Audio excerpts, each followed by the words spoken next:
Federation of St. Kitts and Nevis. From the VON Newsline, this is the VON Major Newscast. Good evening, everyone. I'm Marcellus Lee in with your VON Major News package for today, Tuesday, the 15th of January 2019. In our lead stories nationally, former supervisor of elections to face trial over misconduct in public office, and 15 nationals deported from the United States in 2018. Regionally, youth crime violence demands a regional solution, so says CARICOM Secretary General. Internationally, Zimbabwe police clash with protesters following increase in fuel prices. And in sports, West Indies recall Darren Bravo for the first test against England. We'll have details of these and other stories after this message.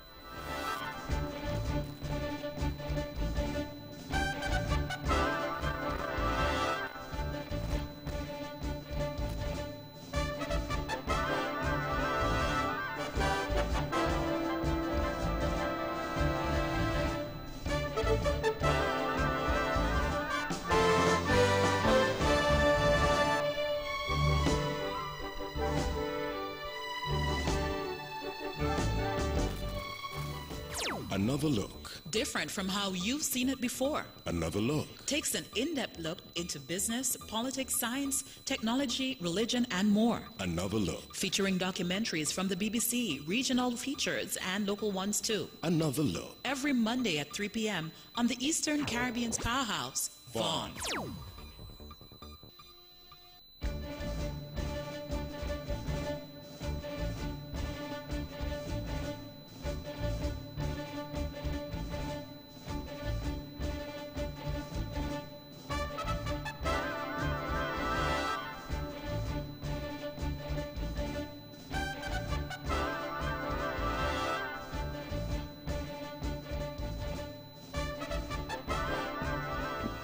Welcome back, and now for the news in detail. High Court Judge, His Lordship Justice Eddie Ventos, today dismissed the case brought for judicial review by former Supervisor of Elections Wingrove George and awarded costs to the government in the matter. Costs will be assessed if not agreed within 21 days. In 2018, George brought an application for leave to seek judicial review of a decision by the senior magistrate to issue the warrants for his arrest and the decision of the Director of Public Prosecutions to prosecute the matter. After hearing statements from both sides during a hearing on November the 30th, 2018, Justice Ventos reserved his judgment until today, January the 15th. Justice Ventos' judgment means that the interim injunction by which George's bail and conditions were suspended have been reinstated. He has been ordered to once again surrender his passport. George's trial for misconduct in public office will continue before the magistrate. George was arrested and charged on December 15, 2017 with 2 felony counts of misconduct in public office. He subsequently was granted $50,000 bail set at $25,000 each on each count with 2 shorties. His bail conditions include the surrender of all travel documents. The charges stem from George's behavior surrounding the general elections of Monday, February 16, 2015, when he stopped the voting count and did not declare the results of the election until 2 days later. 15 nationals of St. Kitts and Nevis were deported from the United States in 2018, and this according to statistics obtained from the United States Department of Immigration and Customs Enforcement, ICE. ICE statistics indicate citizens and divisions were deported from the U.S. in 2017, 9 in 2016, 15 in 2015, and 17 in 2014, a total of 72 nationals deported in the last 5 years. U.S. Immigration and Customs Enforcement Deputy Director Ronald D. Vertilio announced Friday that in the past fiscal year, which ended in September, ICE has detained a record number of people in the country illegally, and that the number of those deported has risen about 13% since 2017. The data, which comes from a new agency report, shows that 145,262 of those deported were convicted criminals, and that 22,796 had criminal charges pending against them. According to the report, in addition, 5,872 were deported as known or suspected gang members. and 42 were believed to be terrorists. Police say a third person has been taken into custody and is said to be assisting with the investigation in connection with the shooting of 3 men in St. Paul, St. Kitts. They said the individual was picked up on Monday, however they have not identified the person. On January the 7th, 2019, 3 young men were sitting on a wall next to Lovers Lane Alley when they were shot at around 9 p.m. but by 2 occupants who disembarked a vehicle. 22-year-old Calvert Francis, 18-year-old Alvin Brown, and a male juvenile, all of St. Paul's, were struck in the legs. Subsequently, police laid charges against 2 brothers, 29-year-old Maverick Tyson of Challengers Village and 26-year-old Kentab Tyson of West Farm Project. They were each charged with 3 counts of attempted murder and 1 count of discharging a firearm in a public place. Investigations are ongoing. The World Trade Organization, in collaboration with the Ministry of International Trade, is hosting a 3-day workshop on trade and environment for the Caribbean region under the theme Making Trade Work for Environment, Prosperity and Resilience. During the January 14th to 16th workshop held at the Ocean Terrace Inn, participants will discuss the connection between environment and trade policies for Caribbean countries. The workshop aims to assist participants in enhancing the understanding of relevant issues, considering the intersection between trade and environment, and designing trade and environmental policies that are mutually supportive. Permanent Secretary in the Ministry of International Trade, Jasmine Weeks, thanked the WTO for bringing the initiative to St. Kitts and Nevis and said she looks forward to more capacity-building initiatives in the future. Minister of International Trade, the Honorable Lindsey Grant, welcomed the WTO facilitators, participants and other invited guests to the workshop and thanked the WTO for engaging the region on such a very timely and important subject, and for choosing St. Kitts and Nevis as host for such important training exercise. He said such capacity-building initiatives were well in developing the region's expertise in trade and related matters. Former Speaker of the St. Kitts Nevis National Assembly, the Honorable Ivan Charles Buchanan, CBE, has passed away at the age of 97. Honorable Buchanan was Speaker of the National Assembly for 10 years, from February 6, 1985 to 1995, under the Dr. Kennedy Simmons People's Action Movement administration, and one of the earliest speakers in a post-independence St. Kitts and Nevis. The government of St. Kitts and Nevis extends condolences to his family and friends and loved ones. Honorable Buchanan was born in Sandy Point, St. Kitts on January 28, 1921, to Joseph and Susanna Fox Buchanan. He received teacher training at the Education Department in St. Kitts from 1939 to 1941, received a diploma in public health from the School of Public Health in Jamaica in 1954, and postgraduate qualification from the University of Minnesota in the United States from 1959 to 1960. Meantime, Prime Minister Dr. Honorable Timothy Harris has extended condolences to the family and loved ones of Ivan Charles Buchanan, CBE JP. He said he was quoted as saying, "Ivan Buchanan, CBE JP, made an indelible imprint on the fabric of our country, rendering outstanding service that spanned more than half a century." According to the Prime Minister, he was the longest-serving Speaker post-statehood and presided over the Assembly as a generation of trailblazing lawmakers and introduced and passed substantive bills. The Caribbean Community CARICOM Council of Ministers, the community's the second highest decision-making organization, met in Georgetown, Guyana on Monday, January 14th in preparation for the upcoming 30th intersessional meeting of heads of government among matters down for attention. The meeting was held under the chairmanship of Senior Minister and Minister of Labour here in St. Kitts and Nevis, the Honourable Vance Amory. The 30th intersessional meeting of CARICOM heads takes place in St. Kitts and Nevis from February 26th to the 27th, 2019. The council, consisting of ministers responsible for community affairs or other ministers designated by member states, has responsibility for approving matters for the agenda of the meeting. Monday's meeting of the council addressed other matters of importance to the region. And the Prime Minister, Dr. Honorable Timothy Harris, will host his monthly press conference in the parliamentary lounge at government headquarters in St. Kitts on Wednesday, January the 16th from 2 p.m. At the forum, Prime Minister Harris will seek to update citizens and residents of St. Kitts and Nevis on matters of national interest. The forum will be attended by the press corps, who will ask questions for the benefit of the listening and viewing public. The press conference will be broadcast live on national media. And that's it for our national segment. You could visit our website at www.vonradio.com or check us out on Facebook at Von Radio and our Von Radio YouTube channel. News from across the region is next.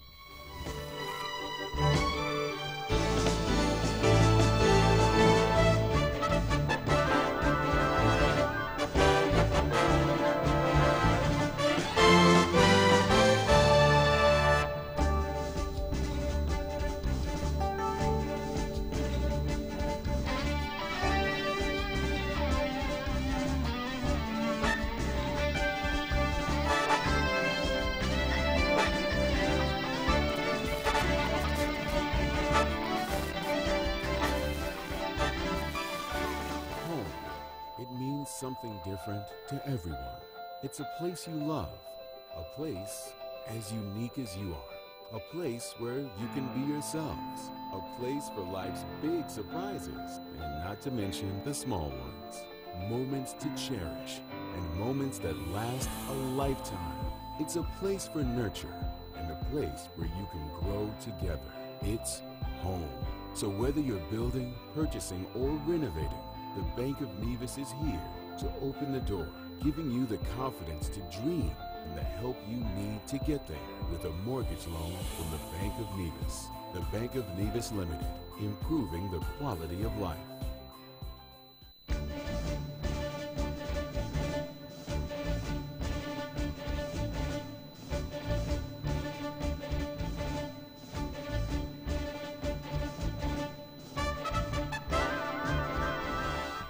Welcome back on the news from the region. A two-day conference aimed at examining and redefining violence prevention solutions as it relates to youth violence and prevention in the Caribbean region began in Guyana today, with the Secretary General of the Caribbean Community CARICOM, Erwin Larocque, saying it is a regional problem that demands a regional solution.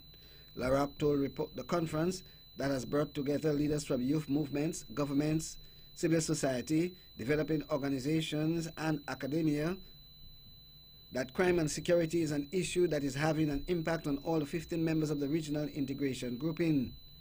He said the United Nations Development Program UNDP 2012 Caribbean Human Development Report on Citizen Security noted that crime and violence impose high social, economic, and cultural costs.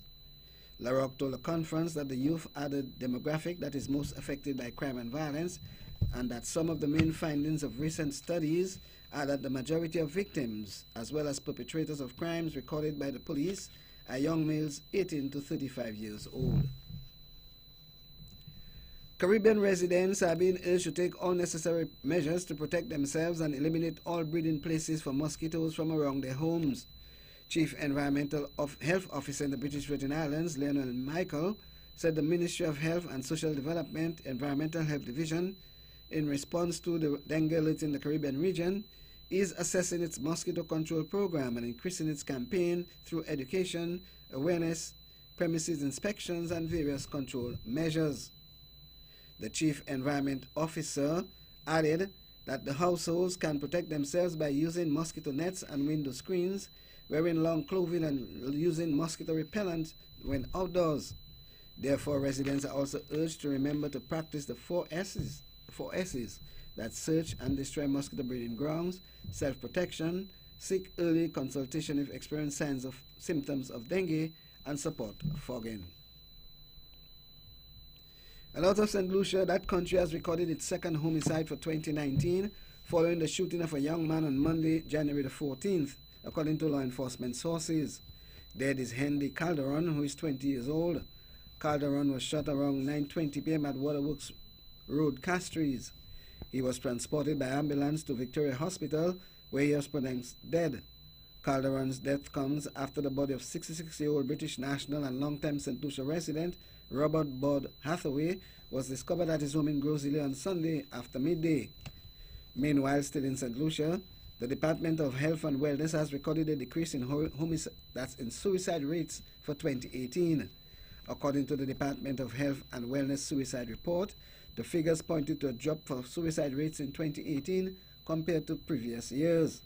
In 2018, the country recorded 3 suicides. In 2017, 13 were recorded. Consultant psychiatrist Dr. Julius Gillard highlighted the changes in the suicide rates over the last 3 years and said the decrease was as a result of the National Helpline 203, which was put in place 3 years ago. Venezuelan President Nicolas Maduro is boosting the minimum wage again amid the country's relentless battle against hyperinflation. Maduro presented his economic plans on Monday at the start of his second disputed term, with increasing calls for him to give up power in a crisis-racked country. Though rich in oil, Venezuela is enduring a historic crisis as citizens struggle to afford basic goods and masses flee the country. Maduro is raising a minimum wage by 300%, bringing monthly salaries to roughly US $6.50, in a step he has taken a dozen times in the last 2 years. Maduro says he also intends to dramatically boost oil production. The president is under heightened pressure from opposition politicians and foreign leaders, urging him to step down and return Venezuela to democratic rule. News out of Anguilla: there have been much concern in the country since the announcement in late 2018 about the withdrawal of the long-established Scotiabank and its planned acquisition by Republic Financial Holdings Limited. The latest information was released on Tuesday, January the 8th, following a top-level meeting in Anguilla. A press release issued by the Office of the Chief Minister and Minister of Finance, Victor Banks, stated that the acquisition of Scotiabank would not impact customers and employees of the bank. According to the release, officials from Republic Financial Holdings Limited and Scotiabank, as well as other financial institutions, paid a courtesy call on Minister Banks, and the discussions were centered around the proposed arrangements for the acquisition of Scotiabank Anguilla Limited. The release also states that the government of Anguilla had been assured that the acquisition will not impact customers and employees of Scotiabank Anguilla, and Scotiabank will continue to provide support for up to 30 months after the acquisition has been approved. And finally, in the regional segment out of Puerto Rico, a federal control board that oversees the country's finances is asking a court to nullify more than $6 billion worth of debt issued by the U.S. territory, a move that would hit bondholders. The board said late Monday the debt includes all general obligation bonds that were issued in 2012 and 2014, in clear violation of debt limits established by Puerto Rico's constitution. A group of unsecured creditors that joined the motion also said the debt violates balanced budget requirements because the money was used to finance deficit spending. If a federal judge agrees with the allegations, bondholders would lose their investments. The board's findings comes after a lengthy investigation that began in September 2017 of all debt issued by Puerto Rico and its connection to the island's current fiscal crisis. And out of St. Vincent and the Grenadines, an 18-year-old community college student has been bonded to keep the peace for 6 months after pleading guilty to stealing a number of hair products from Jack's Enterprises Limited in Kingston on January the 10th. If Onelia Cato breaks the bond, she will have to pay the court EC $900 forthwith or go to jail for 6 months. Reports say the security guard who was monitoring the surveillance system realized what transpired and intercepted her while she was outside the store. He then invited her back into the store. She consented to a search and the items were discovered in her handbag. And that's it for the regional segment. International news comes up next.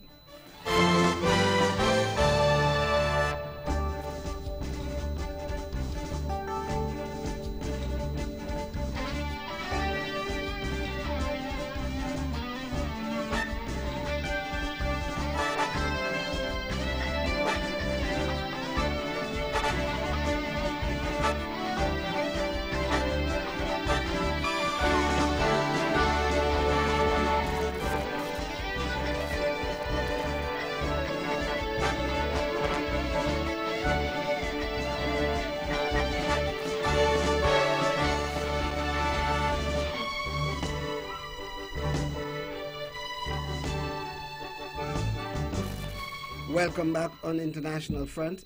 Police in Zimbabwe have clashed with demonstrators on the second day of protests against increasing fuel prices. They fired tear gas to disperse crowds in the capital, Harare, and the second city, Bulawayo. On Monday, several people were killed in clashes between police and demonstrators. There is more in this report. Across Zimbabwe, many shops, schools and businesses remain closed. There are reports of looting and of violent clashes. There are also signs that mobile phone and internet access has been restricted. Zimbabwe's government has blamed the opposition and human rights organisations for orchestrating street violence. But many people insist the protests are a spontaneous response to rising prices, a currency crisis and deepening economic hardship. And ministers are making a final appeal to sway members of Parliament in Britain to back the vote in the government's draft Brexit deal. Brexit is the imminent withdrawal of the United Kingdom from the European Union. With just hours to go before voting, dozens of government MPs and those on the opposition benches plan to deliver a crushing defeat to Prime Minister Theresa May. We have more in this report. It's taken the government 2.5 years of negotiation and debate to get to this stage, but there's little doubt at Westminster that MPs will reject the Brexit deal agreed by the Prime Minister in Brussels. The scale of that defeat could be crucial in determining whether Mrs May tries to get further changes and brings an amended version of her deal back to Parliament, or whether her plan is effectively dead. There is also the question of whether Labour tries to push a no-confidence vote in Parliament immediately. Some in the party want Jeremy Corbyn to act right away. Some are urging him to wait. Germany's economy grew by 1.5% last year, its slowest rate since 2013, the latest official figures show. Figures from the Federal Statistics Office showed Europe's largest economy slowed sharply as the year wore on. A weaker global economy and problems in the car industry caused by new pollution standards have been cited as contributing to the slowdown. At the start of 2018, the German economy had been expected to grow by 1.8%. Growth was 2.2% in 2017. The new figures underline the fact that the German economy hit a weak patch in 2018. Economic activity declined in the third quarter of the year, and if that had continued into the following period, it would have been a recession, as the term is often defined. The new figures don't directly address that question, but economists who've examined them say they suggest that Germany was probably not in a recession. There was clearly a slowdown, however, which partly reflected weaker sales abroad, including to China, which is an important export market for German industry. And finally, in the international segment, hundreds of Hondurans have set off a new migrant caravan towards the United States. They left in the wee hours of today, January the 15th, from the bus terminal in the crime-ridden Honduran city of San Pedro. That's San Pedro Sula. More are expected to set off later today. It comes as thousands of Hondurans and other Central Americans remain stranded in Tijuana on the U.S.-Mexico border after they walked for thousands of miles as part of a caravan in October 2018. Last week, U.S. President Donald Trump warned that the caravan leaving San Pedro Sula will be the biggest one yet. And that's it for the international segment. When we come back, we'll take a look at sports.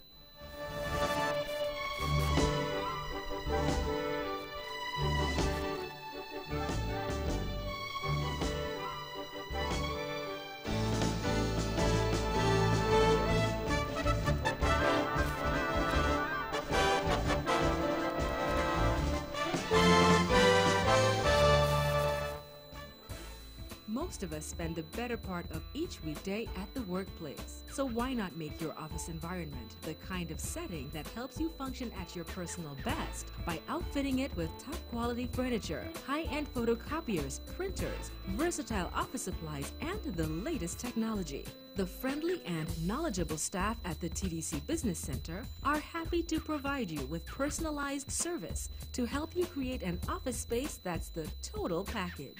TDC Business Center, providing solutions that work.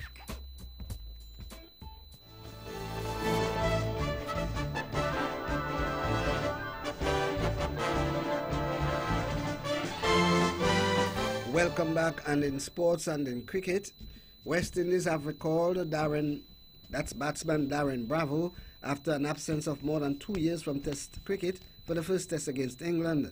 The left-hander has not played a Test since November 2016 because of a dispute with Cricket West Indies after he called President Dave Cameron a big idiot in a since-deleted tweet.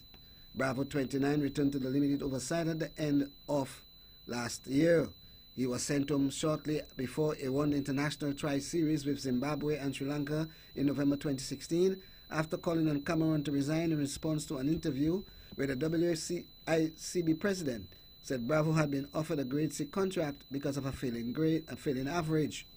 Bravo's contract was revoked and he did not play international cricket until the 2020 international against India in November last year, before featuring in the ODI and T20 series against Bangladesh.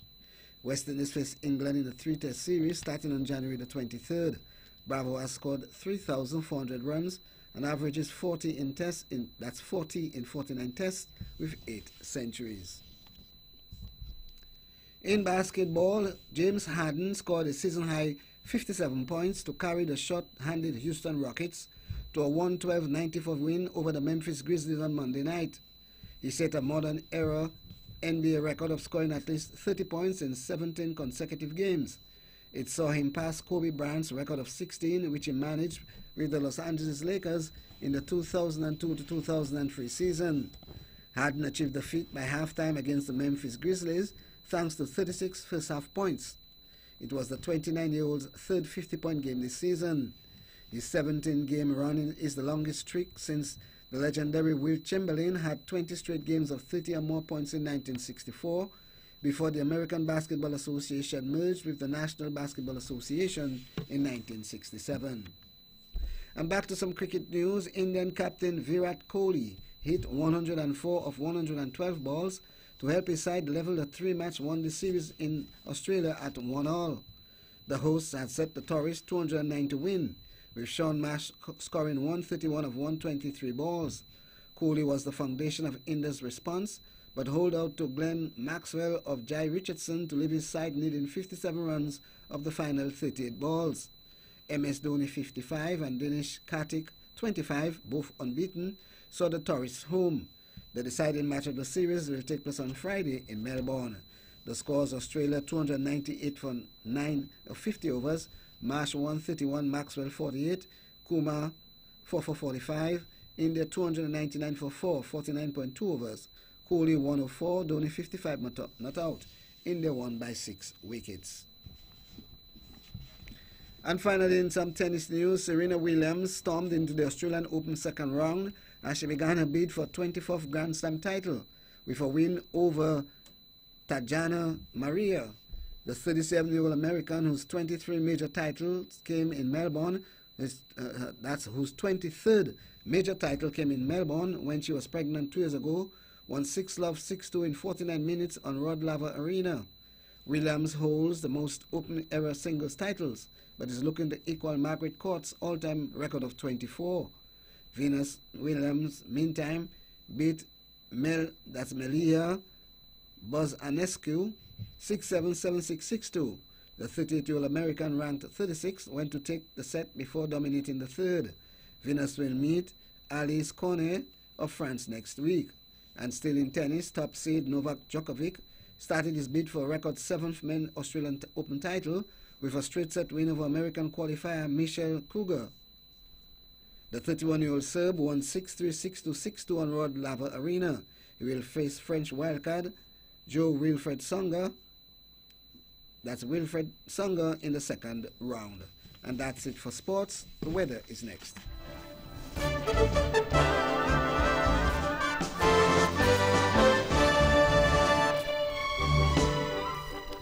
The weather tonight, mostly cloudy with a 70% high chance of showers.